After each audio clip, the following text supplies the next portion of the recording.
Hello. Microphone? Thank you. What is that Cindy said earlier? That CEO's quote? Oh, friendship is when someone says to someone else, oh, you too? I thought I was the only one. Basically. You too? Hello everyone. Sorry, I'm going to be a bit academic because I don't know. So, many of us have probably heard the words that we are a community and that we live in a community. Such words may sound so simple, but yet they hold so much importance. The beauty of a community is that it has the capability to enable us to fly, to reach new heights, to begin the journey of discovering oneself, and most importantly, provide us a space where we belong, where we truly belong. But in order for this to happen, the person living in the community needs to feel seen, heard, loved, understood, safe. Community, a word suggesting that we are all united in all that we face, that aims to tear us apart, leaving us divided, hopeless, and lost. Maybe, if we follow bell hooks, maybe if we contemplate the practice of love in every day and think of how we love and what is needed for our culture to be one where love is sacred practice that can be felt everywhere, maybe then community can take form.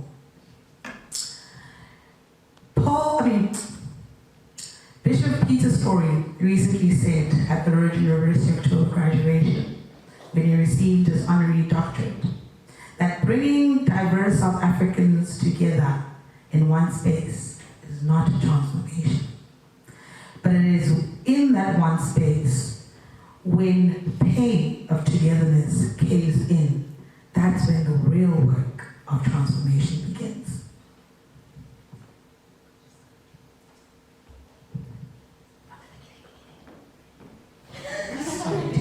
Hi everyone.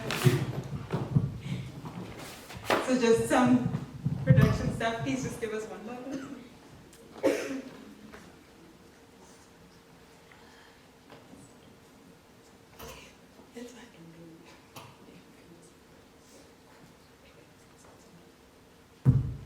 Sorry, I have to start over. Is that fine? Again? Okay. Sorry. Hi, it's me. Many of us have probably heard the words that we are a community and that we live in a community. Such words, such simple words, yet they hold so much importance. The beauty of a community is that it has the capacity to enable us to fly, to reach new heights, to begin the journey of discovering oneself, and most importantly, provide us a place where we belong, where we truly belong. But in order for this to happen, the person living in the community needs to feel seen, heard, loved, understood, and safe. Community, a word suggesting that we all stand united in the face of that aims to tear us apart, leaving us divided, hopeless, and lost. And maybe if we follow bell hooks and contemplate the practice of love in everyday life, thinking about how we love and what is needed for ours to become a culture where love's sacred practice can be felt everywhere. Only then can community take form.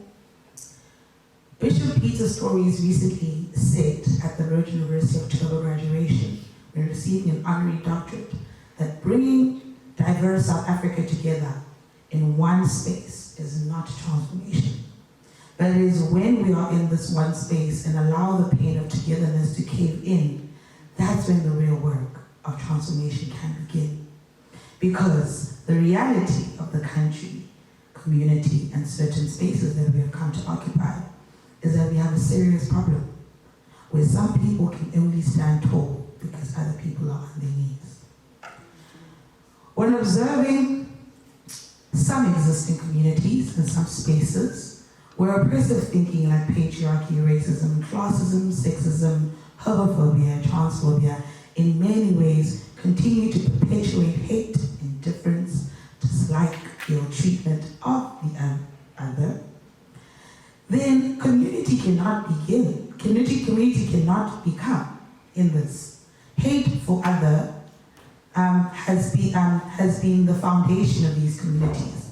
Therefore, the other that is hated, when asked to join these communities, they dim their own lights out of fear that they will not be accepted. The perpetual discomfort of living in a place where you know, I am not like them. I don't belong here.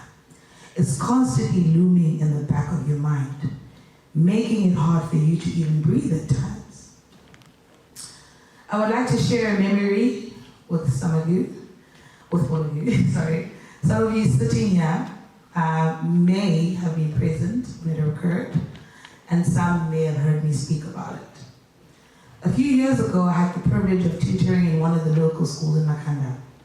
While discussing issues of race, class, gender, and privilege, a group of girls approached me asking if I can speak about these issues once more, but this time they would like to invite some friends that they think would benefit from this conversation. I obviously agreed, and on a Sunday we gathered. Some were sitting on the floor, others were sitting on chairs. There were students of all different races, classes, ethnicities, all brought together by an invitation to this discussion by one of their friends.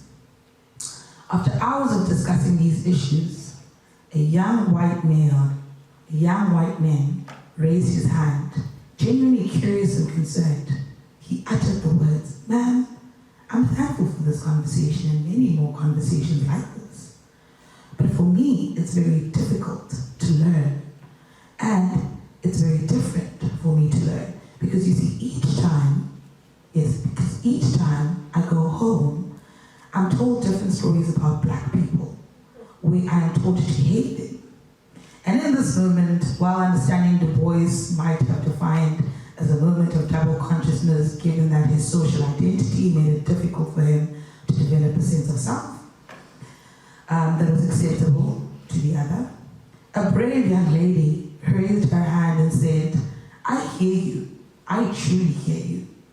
But even I was told stories about your kind, and yet every day I choose to look at you as human, and you can't even afford me that." When I realized in this moment that all this was a group of students,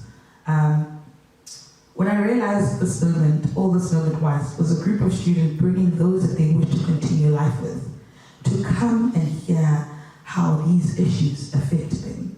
So in moving forward, they can be seen as human. As Bell Hooks beautifully put it, although we live in a close contact neighborhood society with masses of people in our society, there's a large number of people that feel alienated, cut off, and alone. This is an outcome of a life or a culture. This is the outcome of life in a culture where things matter more than people. Materialism creates a world of narcissism in which focus of life is solely on acquisition and consumption. And in this culture, it is not a place where love can flourish. It is not a place where one can be seen as human. So, how do we create and sustain a community where love can flourish? Where hatred of the other has no place? Where we support each other and create a sense of belonging? Where everyone feels welcomed regardless of race, gender, class, sexuality, ethnicity? The answer is by finding new tools as a community. Sometimes I find that when I say new, I don't mean go do something that's not been done before. Recently, the Nomphumelelo visiting lecturer at Greg University, Prof. Nzengo, spoke on the concept of sankofa. Loosely explained, it is about going back and retrieving values of knowledge of the past and allow that to guide us. See, in this case here, we can try a different approach. Not find a new concept, retrieving values that held oppressed communities together. Let's look from the eyes of the oppressed. Let's for a second imagine lives from the oppressed, and let's imagine life from the perspective of the oppressed and neglected. To be made feel subhuman, yet by those around you, yet you continue to create a community, live life, create space for yourself to feel joy, to feel love, despite the system and the country that we live in, which makes it seem as though you're not deserving of any of that. When forced to rise up to injustice that is happening in your country, many of you are willing to die. Willing to die because you wish your death would ensure the next generation coming after you will never get to experience what you've experienced, and that your gift to them will be a life different to that of you in shackles. So here I insert. Let's try. Let's look at the famous last quotes of Nomphumelelo. My blood will nourish the tree that will bear fruits to freedom.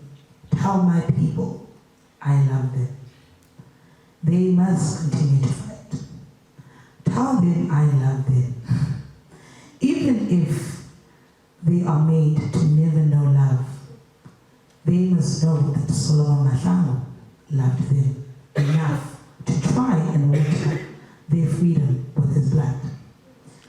If we plan to understand radical love as an act of loving yourself and others, then we must begin to understand Nomphumelo's words in a different light, as declared above. He knew standing up in the face of injustice was the only way his community, his people, and those that come after him would be seen, heard, and enabled to reach new heights. His blood and the blood of many others nourished the trees that made life possible for his community of people. The act of love taken 44 years ago, and the act of love taken by many more others since then. As I imagine, if I were to move back in time, as I would imagine a dark time for everyone's great-grandmother, grandmother, mother, and father, what they must have lived through. Having their wings cut off from the world, reminded daily that their being is not welcomed, yet they smile, they laugh, they continue to encourage others to fly.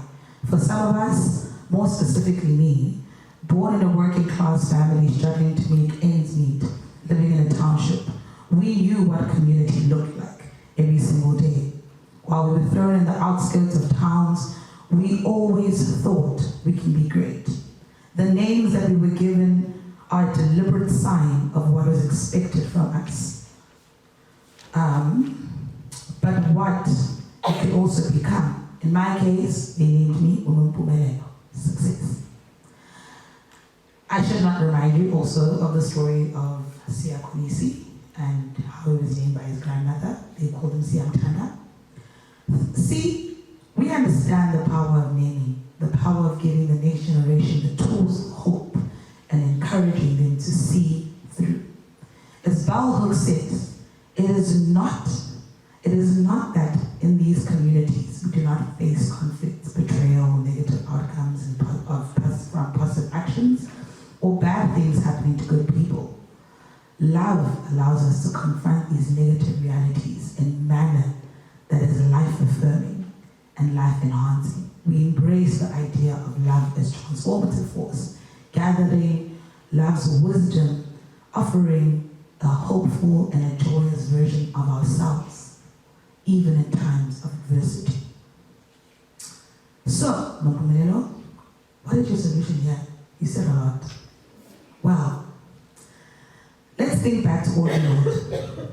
Audre Lorde says, radical change is never merely escaping and seeking to change the oppressive situations that we find ourselves in, but it is getting rid of the pieces of the oppressor that are planted within each of us. So I ask you, what are the pieces planted inside of you that prohibit you to see others as human, as deserving of love, as someone that matters? If you live in a community, what about that community can possibly make the next person feel like they're not seen? As, once again, Bishop Peter Story said, Instead of all of us migrating to new countries and places where it is safer and comfortable, let's migrate to a new mindset, where you go where you are needed in this beloved country. Make it the most just and sustainable society for as long as we are here.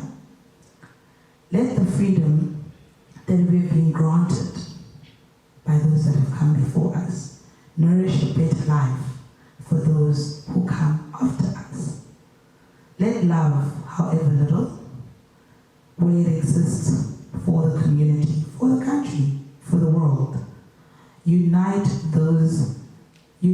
us so that those that may come after us may never know what it feels like to not be seen, not be heard, not be understood. We owe it to ourselves to create a community where love can flourish. Let's give the next generation a chance to live, to be human, to be. Each of us has a role to play, to do the next best thing, to help the next person. Let's not promote people who can only stand tall when other people are on their knees, but rather let everyone know